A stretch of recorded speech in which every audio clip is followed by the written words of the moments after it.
जय श्री कृष्णा।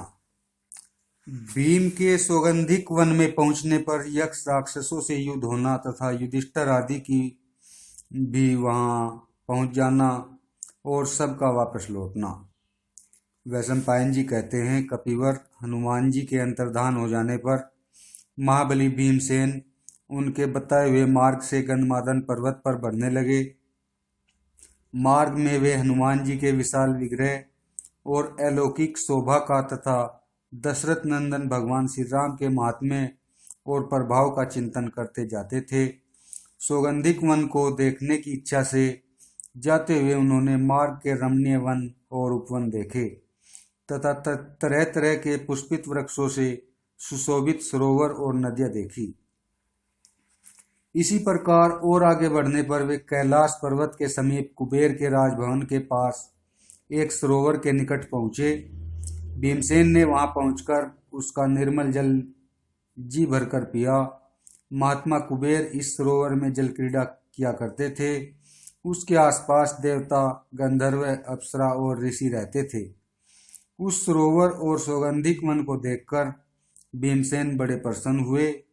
महाराज कुबेर की ओर से हजारों क्रोधवश नाम के राक्षस तथा तरह तरह के शख्स शस्त्र और पहनावों से सुसज्जित हो इस स्थान की रक्षा करते थे।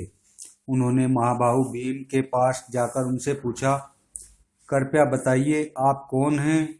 आपका वेश तो मुनियों का सा है, परंतु आप हथियार भी लिए हुए हैं। कहिए यहाँ आप किस उद्देश्य से आए हैं? भीमसेन ने उनने कहा, राक्षसों, मेरा नाम भीमसेन है। मैं धर्मराज युधिष्ठिर से छोटा महाराज पांडु का पुत्र हूँ। मैं भाइयों के साथ आकर विशाला में ठहरा हुआ हूँ। यहाँ से वायु से उड़कर एक सुंदर सौगंधिक पुष्प हमारे निवास स्थान पर गया था। उसे देखकर द्रौपदी को वैसे ही और पुष्प फूल लेने की इच्छा हुई। इसी से मैं यहाँ आया हूँ। राक्षसों ने कहा, पुरुष परवर, यह यक्षराज कुबेर का प्रिय क्रीड़ा स्थान है। यहाँ मरण धर्मा मनुष्य विहार नहीं कर सकता। यहाँ देवर्षि, यक्ष और देवता भी यक्षराज से आज्ञा लेकर ही जलपान और विहार आदि कर पाते हैं। फिर आप उनका निरादर करके ब्लात कमल क्यों लेना चाहते हैं? और ऐसा अन्याय करने पर भी अपने को धर्मराज का भाई कैसे कहते हैं? आप महाराज की आज्ञा ले लीजिए, फिर जल पी सकेंगे और कमल भी ले जा सकेंगे। नहीं तो आप कमलों की तरह झांक भी नहीं सकते, कमलों की तरफ झांक भी नहीं सकते। भीमसेन बोले, राक्षसों, राजा लोग मांगा नहीं करते, यही सनातन धर्म है और मैं किसी भी प्रकार शास्त्र धर्म को छोड़ना नहीं चाहता। यह सुरम्य सरोवर पहाड़ी झरनों से बना है। इस पर कुबेर के समान ही सबका अधिकार है। ऐसे सर्वसाधारण के पदार्थों के लिए कौन किससे याचना करे? ऐसा कहकर भीमसेन उन राक्षसों की उपेक्षा कर स्नान करने के लिए उस सरोवर में उतर पड़े। तब सब राक्षसों ने उन्हें रोका और वे एक साथ ही शस्त्र उठाकर उन पर टूट पड़े। भीमसेन ने भी अपनी यमदंड के समान सुवर्ण मंडिता भारी गदा उठाकर ठहरो ठहरो ऐसा चिल्लाते हुए उन पर आक्रमण किया। इससे राक्षसों का रोष भी बढ़ गया और वे चारों ओर से घेर कर उन पर तोमर और पटिस आदि अस्त्र शस्त्रों की वर्षा करने लगे। महात्मा भीम ने उनके सब वीरों को विफल कर दिया और उनके शस्त्रों के खंड खंड करके सरोवर के पास ही सैकड़ों वीरों को बिछा दिया। भीमसेन की मार से पीड़ित और अचेत हुए वे क्रोधवश राक्षस रणांगण से भागे और विमानों पर चढ़कर आकाश मार्ग से कैलाश की चोटियों पर चले गए। उन्होंने यक्षराज कुबेर के पास जाकर बहुत डरते डरते युद्ध में भीमसेन के बल और पराक्रम का वर्णन किया। इधर भीम सुगंधित रम्य कमलों को बीनने लगे। राक्षसों की बात सुनकर कुबेर बड़े हंसे और बोले, मुझे इन सब बातों का पता है। द्रौपदी के लिए भीमसेन को जितने कमल चाहिए उतने ले जाएं। इससे राक्षसों का क्रोध ठंडा पड़ गया और वे भीमसेन के पास आए। इधर बद्रिकाश्रम में भीमसेन के युद्ध की सूचना देने वाला बड़ा वेगवान, तीखा और धूल बरसाने वाला वायु चलने लगा। वहां बार बार बड़ी गड़गड़ाहट के साथ पृथ्वी पर उल्कापात होने लगा, जो सबके हृदय में बड़ा भय उत्पन्न कर देता था। धूल से ढक जाने के कारण सूर्य का तेज मंद पड़ गया। पृथ्वी डगमगाने लगी, दिशाएं लाल लाल हो गई। मृग और पक्षी चित्कार करने लगे और सब और अंधेरा ही अंधेरा छा गया। आंखों से कुछ भी नहीं सूझता था। इनके सिवा वहां और भी अनेकों भयंकर उत्पात होने लगे। ऐसी विचित्र स्थिति देखकर धर्मपुत्र युधिष्ठिर ने कहा, पांचाली भीम कहाँ है? मालूम होता है वह कहीं कुछ भयंकर कर्म करना चाहता है अथवा कुछ कर बैठा है, क्योंकि ये अकस्मात होने वाले उत्पात किसी महान युद्ध की सूचना दे रहे हैं। तब द्रौपदी ने कहा, राजन, वायु से उड़कर जो सौगंधिक कमल आया था वह मैंने प्रेम पूर्वक भीमसेन को भेंट करके कहा था कि यदि आपको ऐसे बहुत से फूल मिल जाएं तो आप उन्हें लेकर शीघ्र ही आ जाएं। वे महाबाहु मेरा प्रिय करने के लिए उन कमलों की खोज में अवश्य ही पूर्वोत्तर दिशा की ओर गए हैं। द्रौपदी के ऐसा कहने पर महाराज युधिष्ठिर ने नकुल सहदेव से कहा, जिस ओर भीम गया है उसी ओर हम सबको भी शीघ्र ही साथ साथ चलना चाहिए। राक्षस लोग तो ब्राह्मणों को ले चले और भैया घटोत्कच तुम द्रौपदी को ले चलो। देखो, भीमसेन ब्रह्मवादी सिद्ध पुरुषों का कोई अपराध करे उससे पहले ही यदि हम आप लोगों के प्रभाव से पहुंच जाए तो बहुत अच्छा हो। तब घटोत्कच इत्यादि सब राक्षस जो आज्ञा ऐसा कहकर पांडवों और अनेकों ब्राह्मणों को उठाकर लोमश जी के साथ प्रसन्नचित्त से चल दिए, क्योंकि वे अपने लक्ष्य स्थान कुबेर के सरोवर को जानते थे। उन्होंने शीघ्र ही जाकर एक सुंदर वन में कमल की गंध से सुवासित एक अत्यंत मनोहर सरोवर देखा। उसी के तीर पर उन्हें परम तेजस्वी भीमसेन दिखाई दिए और उनके पास ही अनेकों मरे हुए यक्ष भी देखे। भीमसेन को देखकर धर्मराज ने बार बार उनका आलिंगन किया और फिर मीठी वाणी में कहा, कुंती नंदन, तुम यह क्या कर बैठे हो? यह तो तुम्हारा साहस ही है, इससे देवताओं का भी अप्रिय हुआ ही है। यदि तुम मेरा भला चाहते हो तो ऐसा काम फिर कभी मत करना। इस प्रकार भीमसेन को समझाकर उन्होंने सौगंधिक कमल ले लिए और फिर देवताओं के समान उसी सरोवर में क्रीड़ा करने लगे। इतने ही में उस बगीचे के रक्षक विशालकाय यक्ष राक्षस प्रकट हो गए। उन्होंने धर्मराज, नकुल, सहदेव, महर्षि लोमश तथा दूसरे ब्राह्मणों को देखकर विनय से झुककर प्रणाम किया। धर्मराज के सांत्वना देने से वे कुबेर के दूत शांत हुए और कुबेर को भी पांडवों के आने की सूचना मिल गई। फिर अर्जुन के आने की प्रतीक्षा करते हुए उन्होंने कुछ समय तक वहां गन्मादन के शिखर पर ही निवास किया।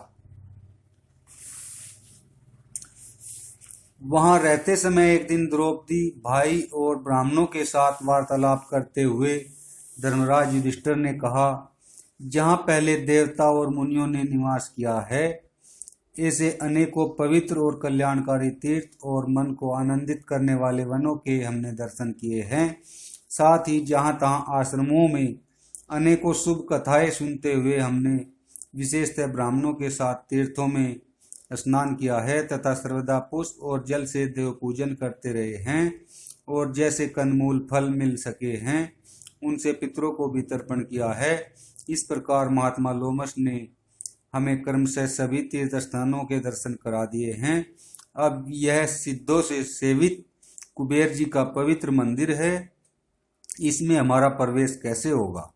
जिस समय धर्मराज इस प्रकार बातचीत कर रहे थे उसी समय उन्हें आकाशवाणी सुनाई दी, अब तुम यहाँ से आगे नहीं जा सकते। यह मार्ग बहुत दुर्गम है, इसलिए कुबेर के आश्रम से आगे न बढ़कर तुम जिस मार्ग से आए हो उसी से श्री नर नारायण के स्थान बद्रिका आश्रम को लौट जाओ। वहाँ से तुम सिद्ध और चरणों से सेवित वर्ष पर्व के आश्रम को जाना, जो बड़ा ही रमणीक और सिद्ध एवं चारणों से सेवित है। फिर उसे पार करके तुम आरष्टिसेन के आश्रम में निवास करना। उससे आगे जाने पर तुम्हें कुबेर के मंदिर के दर्शन होंगे। इसी समय वहाँ दिव्य गंध में पवित्र और शीतल वायु बहने लगा तथा पुष्पों की वर्षा होने लगी। उस अत्यंत आश्चर्य में आकाशवाणी को सुनकर राजा युधिष्ठिर महर्षि धौम्य की बात मानकर वहां से लौटकर श्री नर नारायण के आश्रम में आ गए। जटासुर वध। देवयोग से एक समय धर्मराज के पास एक राक्षस आया और मैं समस्त शास्त्र वेताओं में श्रेष्ठ और मंत्र विद्या में कुशल ब्राह्मण हूँ, ऐसा कहकर वह सर्वदा पांडवों के धनुष और तर्कस तथा द्रौपदी को उड़ा ले जाने की ताक में उन्हीं के पास रहने लगा। उस दुष्ट का नाम जटासुर था। राजन, एक समय भीमसेन वन में गए हुए थे तथा लोमस आदि महर्षिगण स्नान करने चले गए थे। उस समय जटासुर भयानक रूप धारण कर तीनों पांडवों, द्रौपदी और सारे शस्त्रों को उठाकर ले चला। उनमें से सहदेव किसी प्रकार पराक्रम करके छूट गए और उस राक्षस से अपनी कौशिकी नाम की तलवार छीनकर जिस ओर भीमसेन गए थे उस ओर आवाज लगाने लगे। फिर जिन्हें राक्षस हरे लिए जाता था उन धर्मराज युधिष्ठिर ने उससे कहा, रे मूर्ख, इस प्रकार चोरी करने से तो तेरे धर्म का नाश होता है। तू इसका कुछ भी विचार नहीं करता। तुझे सब प्रकार धर्म का विचार करके ही काम करना चाहिए। प्रमाणिक पुरुषों को, गुरु, ब्राह्मण, मित्र और विश्वास करने वालों से तथा जिनका अन्न खाया हो और जिन्होंने आश्रय दिया हो उनसे द्रोह नहीं करना चाहिए। तू हमारे यहाँ बड़े सम्मान से सुखपूर्वक रहा है। अरे दुर्बुद्धि, हमारा अन्न खाकर तू हमें ही कैसे हरना चाहता है? इस प्रकार तो तेरा आचार, आयु और बुद्धि सभी निष्फल हो गए। अब वृथा मरना चाहता है। अरे राक्षस, आज तूने इस मानवी का स्पर्श क्या किया? मानो घड़े में रखे हुए विष को ही हिलाकर पिया है। ऐसा कहकर युधिष्ठिर उसके लिए भारी हो गए और उनके भार से दबकर उसकी गति इतनी तेज नहीं रही। तब धर्मराज ने नकुल और द्रौपदी से कहा, तुम इस मूढ़ राक्षस से डरो मत। मैंने इसकी गति को कुंठित कर दिया है। यहाँ से थोड़ी ही दूर महाबाहु भीमसेन होगा, बस अब वह आता ही होगा। फिर इस राक्षस का कहीं नाम निशान भी नहीं रहेगा। तदंतर उस मूढ़ बुद्धि राक्षस को देखकर सहदेव ने धर्मराज युधिष्ठिर से कहा, राजन, यह देश और काल ऐसा है कि हम इससे युद्ध करें। यदि इस युद्ध में इसे मार डाले तो विजय पाएंगे और यदि हम ही मारे गए तो सदगति प्राप्त करेंगे। फिर उन्होंने राक्षस को ललकारते हुए कहा, अरे ओ राक्षस, जरा खड़ा रहे। तू या तो मुझे मारकर द्रौपदी को ले जाना, नहीं तो अभी मेरे हाथ से मारा जाकर यहाँ शयन करेगा। माद्री कुमार सहदेव ऐसा कह ही रहे थे कि अकस्मात वज्रधारी इंद्र के समान गदाधारी भीमसेन दिखाई दिए। उन्होंने देखा कि राक्षस उनके भाइयों और द्रौपदी को लिए जाता है। यह देखकर वे क्रोध से भर गए और उस राक्षस से बोले, रे पापी, मैंने तो तुझे पहले ही शस्त्रों की परीक्षा करते समय पहचान लिया था, किंतु तू हमारे यहाँ ब्राह्मण वेश में रहता था, इसलिए मैं तुझे कैसे मारता। यह राक्षस है ऐसा जान लिया जाए तो भी बिना अपराध के मारना उचित नहीं है, और जो बिना अपराध के मारता है वह नरक में जाता है। मालूम होता है आज तेरी मौत आ गई है, इसी से तुझे ऐसी कुबुद्धि उपजी है। अवश्य अद्भुत कर्मा काल ने ही तुझे कृष्णा को हरण करने की बात सुझाई है। अब तू जहाँ जाना चाहता है वहाँ नहीं जा सकता, बल्कि तुझे बक और हिडिंब के रास्ते से जाना होगा। भीमसेन के ऐसा कहने पर काल की प्रेरणा से वह राक्षस डर गया और उन सब को छोड़कर वह युद्ध करने के लिए तैयार हो गया। क्रोध से उसके होठ कांपने लगे और उसने भीमसेन से कहा, रे पापी, तूने जिन जिन राक्षसों को युद्ध में मारा है उनके नाम मैंने सुने हैं। आज तेरे ही खून से मैं उनका तर्पण करूंगा। फिर उन दोनों में बड़ा भयंकर बाहुयुद्ध होने लगा। तब दोनों माद्री कुमार भी क्रोध में भरकर उस पर टूट पड़े, परंतु भीमसेन ने हंसकर उन्हें रोक दिया और कहा कि मैं अकेला ही इसके लिए बहुत हूँ, तुम अलग रहकर हमारा युद्ध देखो। बस अब वे दोनों वीर आपस में होड़ बदलकर बाहुयुद्ध करने लगे। जैसे देव और दानव एक दूसरे की वृद्धि सहन न होने से भिड़ जाते हैं, उसी प्रकार भीमसेन और जटासुर भी एक दूसरे पर चोटें करने लगे। जिस प्रकार पहले स्त्री की इच्छा से बाली और सुग्रीव का संग्राम हुआ था, उसी प्रकार इन दोनों का भी वृक्ष युद्ध होने लगा, जिससे वहां के अनेकों वृक्ष उजड़ गए। फिर उन्होंने वज्र के समान वेग वाली शिलाओं से लड़ना आरंभ किया।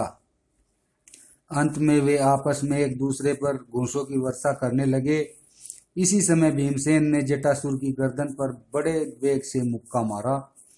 उससे वह राक्षस बहुत ढीला पड़ गया। उसे थका हुआ देख भीमसेन ने पृथ्वी पर दे मारा और उसके सारे अंग चूर चूर कर दिए। फिर कोहनी की चोट से उसका सिर धड़ से अलग कर दिया। इस प्रकार उस राक्षस का वध कर भीमसेन युधिष्ठिर के पास आए। उस समय मरुदगण जैसे इंद्र की स्तुति करते हैं, उसी प्रकार ब्राह्मण लोग भीमसेन की प्रशंसा करने लगे। वैशंपायन जी कहते हैं, जन्मेजय जटासुर के मारे जाने पर महाराज युधिष्ठिर फिर श्री नर नारायण के आश्रम में आकर रहने लगे। इस समय उन्हें अपने भाई अर्जुन का स्मरण हो आया। वे द्रौपदी के सहित सब भाइयों को बुलाकर कहने लगे, अर्जुन ने मुझसे कहा था कि मैं 5 वर्ष तक स्वर्ग में अस्त्र विद्या सीखने के बाद यहाँ मृत्यु लोक में लौट आऊंगा। इसलिए जिस समय अर्जुन अस्त्र विद्या सीखकर यहाँ आवे, उस समय हम लोगों को उससे मिलने के लिए तैयार रहना चाहिए। इस प्रकार बातचीत करते हुए उन्होंने ब्राह्मण और भाइयों के साथ आगे के लिए प्रस्थान किया। वे कहीं तो पैदल चलते थे और कहीं राक्षस लोग उन्हें कंधे पर बैठा कर ले चलते। इस प्रकार रास्ते में कैलाश पर्वत, मैनाक पर्वत और गंधमादन की तलहटी को, श्वेतगिरी को तथा ऊपर ऊपर के पहाड़ों को, अनेकों निर्मल नदियों को देखते वे 7वें दिन हिमालय के पवित्र पृष्ठ पर पहुँचे। वहाँ उन्होंने राजर्षि वर्षपर्वा का पवित्र आश्रम देखा। वह अनेकों प्रकार के पुष्पित वृक्षों से सुशोभित था। पांडवों ने उस आश्रम में पहुंचकर परम धार्मिक राजर्षि वर्षपर्वा को प्रणाम किया। राजर्षि ने पुत्रों के समान उनका अभिनंदन किया और उनसे सत्कृत हो पांडवों ने वहां 7 रात निवास किया। 8वें दिन उन्होंने जगत प्रसिद्ध वर्षपर्वा जी से आगे जाने की इच्छा प्रकट की। उनके पास जो सामान बच रहा था वह उन्होंने उन्हीं को दे दिया तथा अपने यज्ञ पात्र, रतन और आभूषण भी उन्हीं के आश्रम में छोड़ दिए। राजर्षि वर्षपर्वा भूत और भविष्यत के ज्ञाता तथा समस्त धर्मों के मर्मज्ञ थे। उन्होंने चलते समय पांडवों को पुत्रों की तरह उपदेश दिया। फिर उनकी आज्ञा लेकर वे उत्तर की दिशा को चले। वहां से सत्य पराक्रमी कुंती नंदन युधिष्ठिर भाइयों के सहित पैदल ही चले। वह प्रांत अनेक प्रकार के मृगों से पूर्ण था। रास्ते में पहाड़ों के ऊपर तरह तरह के वृक्षों की कुंजों में निवास करते हुए उन्होंने 4थे दिन श्वेत पर्वत पर पदार्पण किया। श्वेताचल एक बहुत बड़े बादल के समान सफेद सफेद दिखाई देता था। इस पर जल की अधिकता थी तथा मणि, सुवर्ण और चांदी की शिलाएं थी। मार्ग में धौम्य, द्रौपदी, पांडव और महर्षि लोमश साथ साथ ही चलते थे। उनमें से कोई भी थकता नहीं था। इस प्रकार चलते चलते वे माल्यवान पर्वत पर पहुंच गए। उसके ऊपर चढ़कर उन्होंने किम पुरुष सिद्ध और चारणों से सेवित गंधमादन के दर्शन किए। उसे देखकर उन्हें हर्ष से रोमांच हो आया। क्रमशः उन वीरों ने मन और नेत्रों को आनंदित करने वाले परम पवित्र गंधमादन के वन में प्रवेश किया। उस समय महाराज युधिष्ठिर ने भीमसेन से प्रेम पूर्वक कहा, अहो, यह गंधमादन का जंगल कैसा शोभा संपन्न है। इस मनोहर वन में बड़े दिव्य वृक्ष है तथा पत्र, पुष्प और फलों से सुशोभित तरह तरह की लताएं हैं। इधर इस परम पवित्र देव नदी गंगा की ओर तो देखो, इसमें अनेकों कलहंस क्रीड़ा कर रहे हैं तथा इसके तट पर ऋषि और किन्नर लोग निवास करते हैं। हे कुंती नंदन भीम, तरह तरह के धातु, नदी, किन्नर, मृग, पक्षी, गंधर्व, अप्सरा, मनोरम वन, अनेकों आकारों के सर्प और सैकड़ों शिखरों से सुशोभित इस पर्वतराज की ओर जरा दृष्टिपात करो। वैशंपायन जी कहते हैं, जन्मेजय, इस प्रकार सूरवीर पांडव अपने लक्ष्य स्थान पर पहुंचकर मन में बड़े ही आनंदित हुए। उस पर्वतराज को देखते देखते उन्हें तृप्ति नहीं होती थी। फिर उन्होंने फल फूल वाले वृक्षों से सुशोभित राजर्षि अरष्टिसेन का आश्रम देखा। राजर्षि बड़े ही तपस्वी थे। उनका शरीर अत्यंत कृश था। शरीर की नसें दिखाई देने लगी थी और वे समस्त धर्मों के पारगामी थे। पांडवों ने उनके पास जाकर यथा योग्य प्रणाम किया। धर्मज्ञ अरष्टिसेन ने दिव्य दृष्टि से पांडवों को पहचान लिया और उनसे बैठने के लिए कहा। पांडवों के बैठ जाने पर महात्मा अरष्टिसेन ने कौरवों में श्रेष्ठ धर्मराज युधिष्ठिर का सत्कार करके पूछा, राजन, तुम्हारा मन कभी असत्य में तो नहीं जाता? तुम बराबर धर्म में स्थित रहते हो ने? तुम्हारे माता पिता की सेवा में तो कोई अंतर नहीं आता? अपने समस्त गुरुजन, वृद्ध पुरुष और विद्वानों का तो तुम सत्कार करते हो ने? पाप कर्मों में तो कभी तुम्हारा मन नहीं जाता? तुम उपकार का बदला चुकाना और अपकार को भूल जाना तो अच्छी तरह जानते हो ने? और उस ज्ञान का तुम्हें अभिमान तो नहीं होता? तुमसे यथा योग्य मान पाकर साधुजन प्रसन्न रहते हैं न? वनों में रहते समय भी तुम धर्म का ही अनुवर्तन करते रहो ने? तुम्हारे व्यवहार से धौम्य जी को तो कभी कष्ट नहीं होता। दान, धर्म, तप, सोच, आर्जव और तितिक्षा का आचरण करते हुए तुम अपने बाप दादों के शील का अनुसरण करते हो न? तुम राजर्षियों के द्वारा आचरित मार्ग से ही चलते हो न? जब अपने कुल में पुत्र या नाती का जन्म होता है तो पितृलोक में रहने वाले पितृ हंसते भी है और शोक भी मनाते हैं, क्योंकि वे सोचते हैं कि पता नहीं हमें इसके कुकर्मों से दुख ही भोगना पड़ेगा या इसके शुभ कर्मों से सुख मिलेगा। हे पार्थ, जो पुरुष माता पिता, अग्नि, गुरु और आत्मा की पूजा करता है वह इलोक और परलोक दोनों को ही जीत लेता है। इस पर महाराज युधिष्ठिर ने कहा, भगवान, आपने यह धर्म के यथार्थ स्वरूप का वर्णन किया है। मैं भी यथाशक्ति अपनी योग्यता के अनुसार इसका विधिवत पालन करता हूँ। अरष्टिसेन ने कहा, पूर्णिमा और प्रतिपदा की संधि में इस पर्वत पर केवल जल या पवन का ही सेवन करने वाले मुनिगण आकाश मार्ग से आते हैं। उस समय यहाँ भेरी, पणव, शंख और मृदंगों का शब्द भी सुनाई देता है। आप लोगों को यहीं बैठे बैठे उसे सुनना चाहिए। वहाँ जाने का विचार बिल्कुल नहीं करना चाहिए। यहाँ से आगे तुम्हारे जाना संभव भी नहीं है, क्योंकि अब आगे देवताओं की विहार भूमि है, उसमें मनुष्यों की गति नहीं हो सकती। इस कैलाश के शिखर को लांघकर केवल परम सिद्ध और देवर्षिगण ही जा सकते हैं। यदि कोई मनुष्य चपलतावश जाने का प्रयत्न करता है तो उससे समस्त पर्वतीय जीव द्वेष करने लगते हैं और राक्षस लोग उसे लोहे की बर्छियों से मारते हैं। पर्व संध्यों पर यहाँ नरवाहन कुबेर जी भी बड़े ठाट बाट से आते हैं। इस कैलाश के शिखर पर ही देवता, दानव, सिद्धों और कुबेर का उद्यान है। इस प्रकार पर्वत संध्यों पर यहाँ सभी प्राणियों को ऐसी ही बहुत सी विचित्र बातें दिखाई दिया करती है। अतः जब तक अर्जुन आवे तब तक तुम यहीं निवास करो। अतुलित तेजस्वी मुनिवर अरष्टिसेन की यह हितकर बात सुनकर पांडव लोग निरंतर उन्हीं की आज्ञा के अनुसार बर्ताव करने लगे। वे हिमालय पर रहकर महर्षि लोमश से तरह तरह के उपदेश सुनते रहते थे। इस प्रकार वहां रहते हुए उनके वनवास का 5वां वर्ष बीत गया। घटोत्कच ने राक्षसों के साथ पहले ही चला गया था।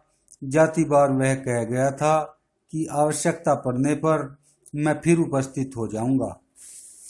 उस आश्रम पर पांडव लोग कई मास तक रहे और उन्होंने अनेकों अद्भुत घटनाएं देखी। एक दिन बहता हुआ वायु ही हिमालय के शिखर से सब प्रकार के सुंदर और सुगंधित पुष्प उड़ा लाया। बंधु बांधवों के सहित पांडवों ने और यशस्विनी द्रौपदी ने वहां वे पचरंगे पुष्प देखे। भीमसेन के हाथ से यक्ष और राक्षसों का वध तथा कुबेर के द्वारा शांति स्थापन।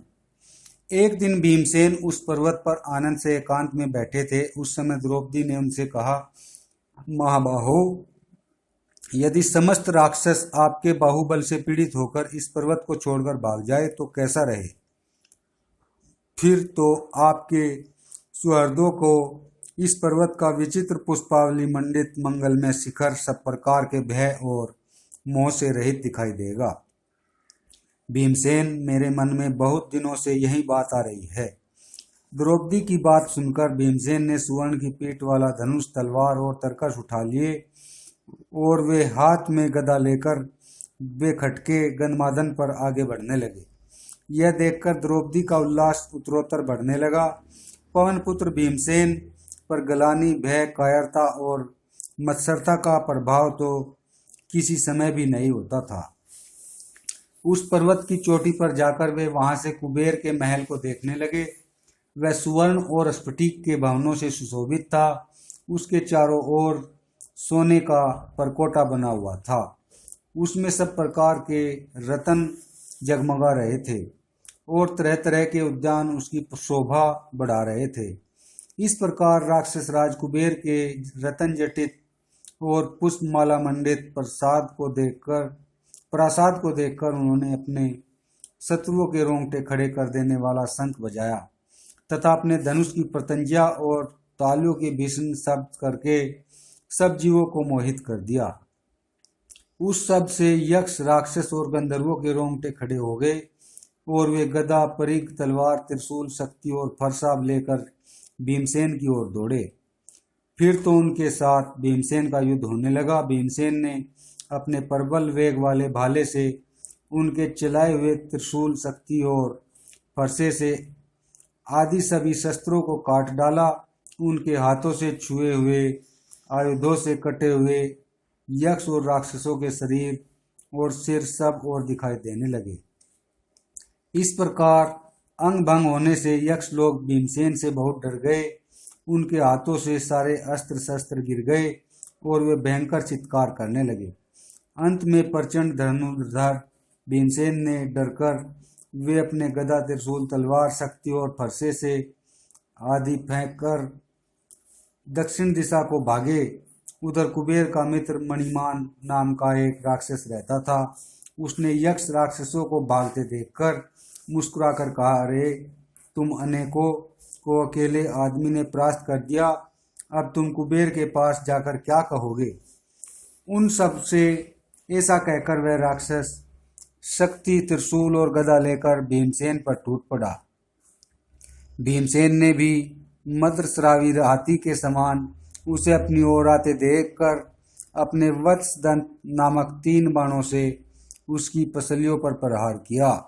इससे मणिमान अत्यंत क्रोध में भर गया और उसने अपनी भारी गदा उठाकर भीमसेन के ऊपर छोड़ी।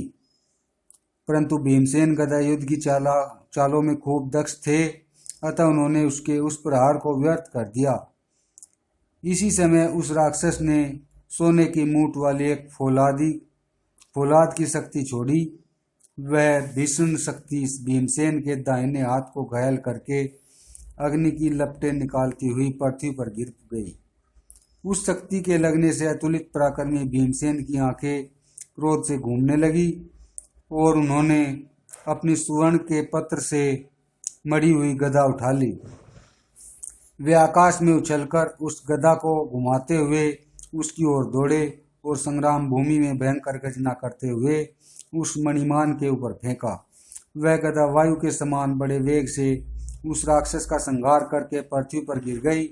मणिमान को मारकर पृथ्वी पर गिरते देख जो राक्षस मरने से बचे थे वे भयंकर आर्तनाद करते हुए पूर्व की ओर भाग गए।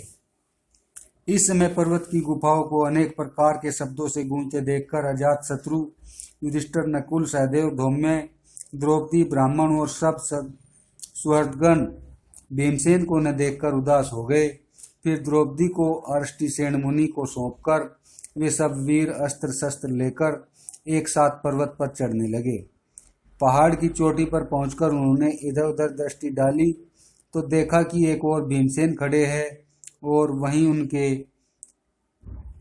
मारे हुए अनेकों विशालकाय राक्षस पृथ्वी पर पड़े हैं। भीमसेन को देखकर सब भाई उनसे गले मिले और फिर वहीं बैठ गए। महाराज युधिष्ठिर ने कुबेर के महल और मरे हुए राक्षसों की ओर देखकर भीमसेन से कहा, भैया भीम, तुमने यह पाप साहस या मोहवश ही किया है। तुम मुनियों का सा जीवन व्यतीत कर रहे हो। इस प्रकार व्यर्थ हत्या करना तुम्हें शोभा नहीं देता। देखो, यदि तुम मेरी प्रसन्नता करना चाहते हो तो फिर कभी ऐसा न करना। इधर भीमसेन के आक्रमण से बचे हुए कुछ राक्षस बड़ी तेजी से दौड़कर कुबेर के पास आए और चीख चीख कर उनसे कहने लगे, यक्षराज, आज संग्राम भूमि में एक अकेले मनुष्य ने क्रोधवश नाम के राक्षसों को मार डाला है। वे सब उसकी मार से निसत्व और प्राणहीन हुए पड़े हैं। हम जैसे तैसे उसके हाथ से बचकर आपके पास आए हैं। आपका सखा मणिमान भी मारा जा चुका है। यह सब कांड एक मनुष्य ने ही कर डाला है। अब जो करना चाहें वह कीजिए। यह समाचार पाकर समस्त यक्ष और राक्षसों के स्वामी कुबेर जी बड़े ही कुपित हुए। उनकी आंखें लाल हो गई और वे बोले, यह सब कैसे हुआ?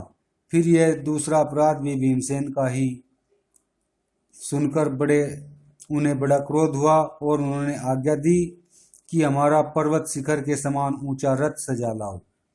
रथ तैयार हो जाने पर राजा राजेश्वर महाराज कुबेर उस पर चढ़कर चले। जब वे गंधमादन पर पहुंचे तो यक्ष राक्षसों से घिरे हुए प्रियदर्शन कुबेर जी को देखकर पांडवों को रोमांच हो आया तथा महाराज पांडु के धनुष बाणधारी महारथी पुत्रों को देखकर कुबेर जी भी बड़े प्रसन्न हुए। वे उनसे देवताओं का एक कार्य कराना चाहते थे, इसलिए उन्हें देखकर वे हृदय में संतुष्ट ही हुए। कुबेर जी के जो सेवक पीछे रह गए थे वे पक्षियों के समान सीधे ही उस पर्वत पर पहुंच गए तथा यक्षराज को पांडवों पर प्रसन्न देखकर उनका मनमुटाव भी दूर हो गया। धर्म के रहस्य को जानने वाले युधिष्ठिर, नकुल और सहदेव ने कुबेर को प्रणाम किया और अपने को उनका अपराधी सा माना। अतः वे सब यक्षराज को घेरकर हाथ जोड़कर खड़े हो गए। इस समय भीमसेन के हाथ में पाश, खड्ग और धनुष सुशोभित थे और वे कुबेर की ओर देख रहे थे। उन्हें देखकर नरवाहन कुबेर जी ने धर्मराज से कहा, पार्थ, आप समस्त प्राणियों का हित करने में तत्पर रहते हैं, यह बात सब जीव जानते हैं। इसलिए आप भाइयों के सहित बेखटके इस पर्वत पर रहिए। देखिए, भीमसेन के ऊपर आप क्रोध न करें, क्योंकि राक्षस तो अपने काल से ही मरे हैं। आपका भाई तो उसमें निमित्त मात्र है। राजन, एक बार कुस्थली नाम के स्थान में देवताओं की एक मंत्रणा हुई थी, उसमें मुझे भी बुलाया गया था। तब मैं तरह तरह के अस्त्र शस्त्रों से सुसज्जित अत्यंत भयंकर 300 महापद्य यक्षों के साथ वहां गया था। मार्ग में मुझे मुनिवर अगस्त्य जी मिले। वे यमुना जी के तट पर बड़ी कठोर तपस्या कर रहे थे। उस समय मेरा मित्र राक्षस राज मणिमान भी मेरे साथ ही था। उसने मूर्खता, अज्ञान, गर्व और मोह के अधीन होकर ऊपर से उन महर्षि के ऊपर थूक दिया। तब मुनिवर ने कोप करके मुझसे कहा, कुबेर, देखो, तुम्हारे इस सखा ने मुझे कुछ न समझकर मेरा तिरस्कार किया है, इसलिए यह अपनी सेना के सहित केवल एक ही मनुष्य के हाथ से मारा जाएगा। तुम्हें भी अपने इन सेनानियों के कारण दुखी होना पड़ेगा और फिर उस मनुष्य का दर्शन करने पर ही तुम्हारा वह दुख दूर होगा। इस प्रकार महर्षियों में श्रेष्ठ अगस्त्य जी ने मुझे यह शाप दिया था। उस शाप से आज आपके भाई ने मुझे मुक्त कर दिया है। राजन, लौकिक व्यवहार में धैर्य, कुशलता, देश, काल और पराक्रम, इन 5 साधनों की बड़ी आवश्यकता है। सतयुग में लोग धैर्यवान, अपने अपने कर्म में कुशल और पराक्रमी होते थे। जो क्षत्रिय धैर्यवान, देश काल का ज्ञान रखने वाला और सब प्रकार की धर्म विधि में निपुण होता है, वह बहुत समय तक पृथ्वी का शासन करता है। जो पुरुष समस्त कर्मों में इस प्रकार बरतता है, वह संसार में यश प्राप्त करता है और मरने पर सद्गति पाता है। किंतु जो क्रोध के आवेश में अपने पतन पर दृष्टि नहीं डालता और जिसके मन बुद्धि पाप में ही रच पच रहे हैं, वह तो केवल पाप का ही अनुसरण करता है तथा कर्मों का विभाग न जानने के कारण वह इस लोक और परलोक में नाश को ही प्राप्त होता है। यह भीमसेन भी धर्म को नहीं जानता, गर्विला है, इसकी बुद्धि बालकों के समान है। सहन करना तो यह जानता ही नहीं और इसे किसी प्रकार का भय भी नहीं है। इसलिए आप फिर राजर्षि अरष्टिसेन के आश्रम में जाकर इसे समझाइए। यह कृष्णा पक्ष आप उसी आश्रम में व्यतीत कीजिए। मेरी आज्ञा से अलकापुरी में रहने वाले समस्त यक्ष, गंधर्व, किन्नर और पर्वतवासी आपकी देखभाल रखेंगे। भीमसेन साहस करके यहाँ आ गया है, सो आप समझाकर इसे ऐसा करने से रोक दीजिए। इससे छोटा आपका भाई अर्जुन तो व्यवहार विषय में निपुण है और सब प्रकार की धर्म मर्यादा को भी जानता है। इसी से लोक में जितनी भी स्वर्गीय विभूतियां है, वे सब उसे प्राप्त है। उनके सिवा उसमें दम, दान, बल, बुद्धि, लज्जा, धैर्य और तेज, ये सब गुण भी है ही। कुबेर के ये वचन सुनकर पांडव बड़े प्रसन्न हुए। भीमसेन भी शक्ति, गदा, खड्ग और धनुष को पीठ पर बांधकर उन्हें प्रणाम किया। शरणागत वत्सल कुबेर जी ने भीमसेन से कहा, तुम शत्रुओं का मान भंग करने वाले और सुहृदों के सुख की वृद्धि करने वाले हो। फिर धर्मराज से बोले, अब अर्जुन अस्त्र विद्या में निपुण हो गया है। देवराज इंद्र ने भी उसे घर जाने की आज्ञा दे दी है, इसलिए अब वह शीघ्र ही यहाँ आवेगा। इस प्रकार उत्तम कर्म करने वाले धर्मराज युधिष्ठिर को उपदेश कर वे अपने स्थान को चले गए। भीमसेन के हाथ से जो राक्षस मारे गए थे, उनके शव कुबेर जी की आज्ञा से पहाड़ के नीचे लुढ़कवा दिए गए। इस प्रकार युद्ध में मारे जाने से उन्हें मतिमान अगस्त्य जी का जो शाप था, उसका भी अंत हो गया। पांडवों ने वह रात बड़े आनंद से कुबेर जी के महलों में ही बिताई। जय श्री कृष्णा।